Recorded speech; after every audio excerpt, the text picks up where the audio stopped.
ফটিকছড়ি বাংলাদেশ জাতীয়তাবাদী দল বিএনপি উদ্যোগে সাবেক 3 বারের প্রধানমন্ত্রী মরহুমা বেগম খালেদা জিয়ার রুহের মাগফিরাত কামনায় দোয়া মাহফিল ও জিয়াফত ফটিকছড়ি বিশ্ববিদ্যালয় কলেজ মাঠে অনুষ্ঠিত হয়েছে।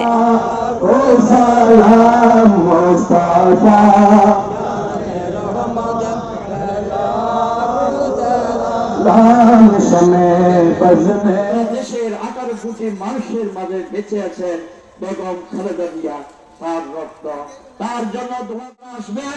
সবাইকে ধন্যবাদ জানিয়ে আমার দেশনেত্রী বেগম খালেদা জিয়ার জন্য আপনাদের নিকট দোয়া চেয়ে আমি বিদায় নিলাম। সকলকে ধন্যবাদ এবং কৃতজ্ঞতা প্রকাশ করছি।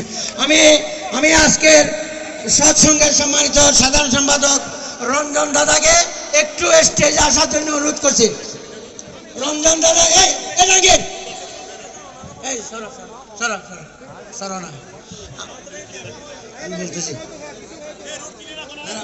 আমাদের পৌরসভা যুবদলের আহ্বায়ক ইঞ্জিনিয়ার এমদাদুল ইসলাম মুন্না এবং সদস্য সচিব সাইফুল আহমেদ রাসেলকে